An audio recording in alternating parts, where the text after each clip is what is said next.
In the meantime, let's cross now to my colleague Lerato Fekisi, who's standing by for us in the Eastern Cape. Lerato, it's over to you.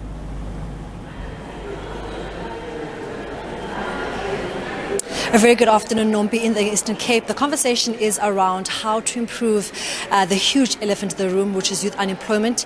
Yesterday, in an interview that I had with Premier Oscar Mabuyane, asking him, how bad the crisis is, he said that youth unemployment in the Eastern Cape is a ticking time bomb and needs to be addressed urgently, or we will face a huge crisis in the country. We are currently, Nompi, at the G20 Employment Working Group Committee meeting, where we have seen nations, 17 countries coming together, and topical issue, top of the agenda, is the issue of youth unemployment. Yesterday, we also saw Professor Ronney Ncwadi, an economist from the Nelson Mandela University, give an address on how economic growth links to youth unemployment and also links to inequality. And he joins often to talk more about the expectations ahead of the budget speech this evening, also to find out what must be done to really bring to end a huge crisis in terms of youth unemployment. Prof, when we speak about the budget, we speak about economic growth, inflation, but key to that is making sure that you've got a good working force. And currently, 50% of the young people in our country are unemployed. Perhaps, like the Premier said, a ticking time bomb that needs urgent attention.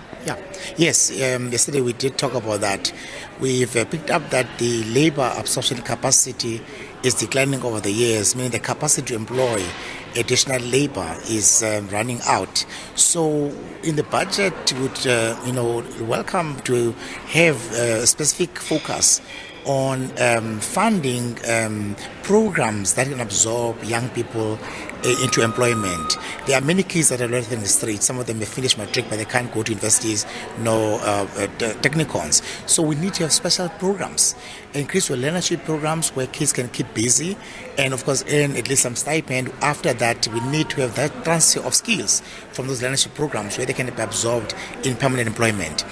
We need also to have targeted sectors. One of them is tourism, which to me I think is human labor intensive sector, which can absorb young people, to be employed there and capacitate the firms, ensure that we don't raise a corporate tax, because we need to have those businesses running here in South Africa to absorb our young people. That means that's a demand side which we need to capacitate now at this point in time.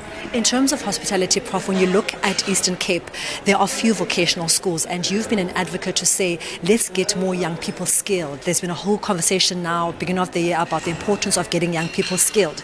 But if you look at the country, you can count with your hand how many vocational schools you have, whereas before there used to be more vocational schools. Could that also be a demand or a need that there be more vocational schools that are looking into AI, digitalization, especially sectors like agriculture, which are huge economic drivers for the Eastern Cape? Exactly. I mean, Eastern Cape, I said yesterday that we need to look first at what do we have.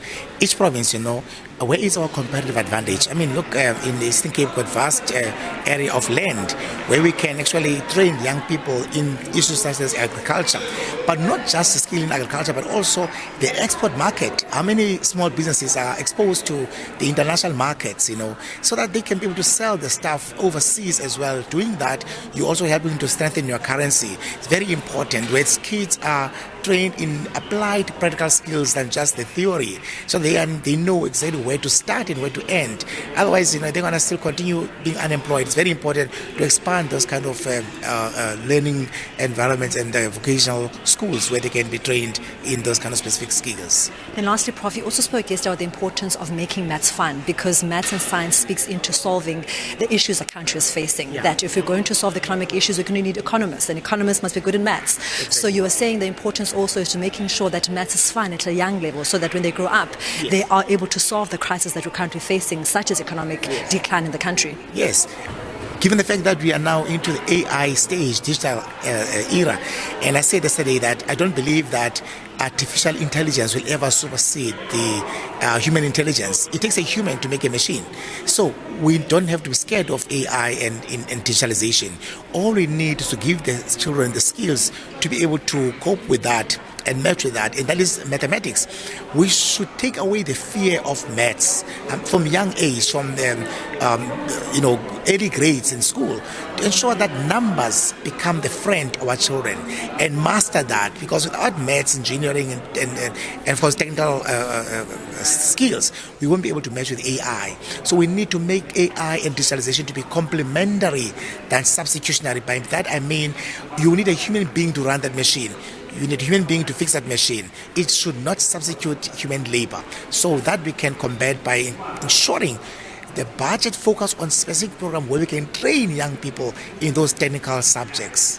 Then lastly, Prof, you are also within a university, and we've seen every time the university starts, there's issues of funding. There's NSFAS, there's students who can't get proper accommodation because the NSFAS has not paid their money. Should there be more money plowed into universities? Where should the funds that come from government go into? Should they go direct to the university themselves place the money to the students, or should it still be done by the mechanism which has been done before, which is NSFAS? My opinion is that we need definitely, without doubt, we need more money going to fund the students. The money is there. It's just to me, from my opinion, it's the management of it.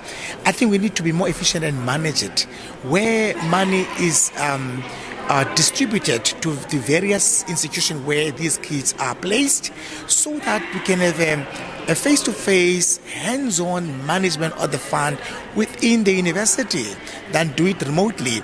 Then we can control this budget. So that needs, number one, accountability. It needs transparency.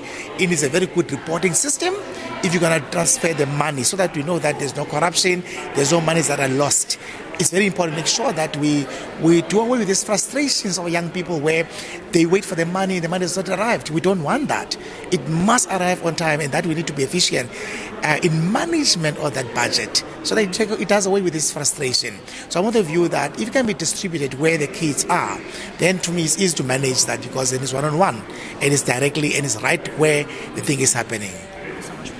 That was Professor Ronney Ncwadi, economist from Nelson University, speaking about some of the challenges faced in the Eastern Cape, the huge one being youth unemployment. Half the population of young people in the country are unemployed, and where we are, the G20 Employment Working Group committee meeting is seen as a catalyst to try and solve the issues of youth unemployment, saying that key to that is making sure that more money is invested in higher education, more vocational schools are built to try and give young people skills such as AI, digitalization, that will help them really become the true custodians of this country, and above them give them skills to solve the many crises and economic challenges facing the country. But for now, let's go back to you in studio. Thanks very much, Lerato. Fekisi there for us in the Eastern Cape.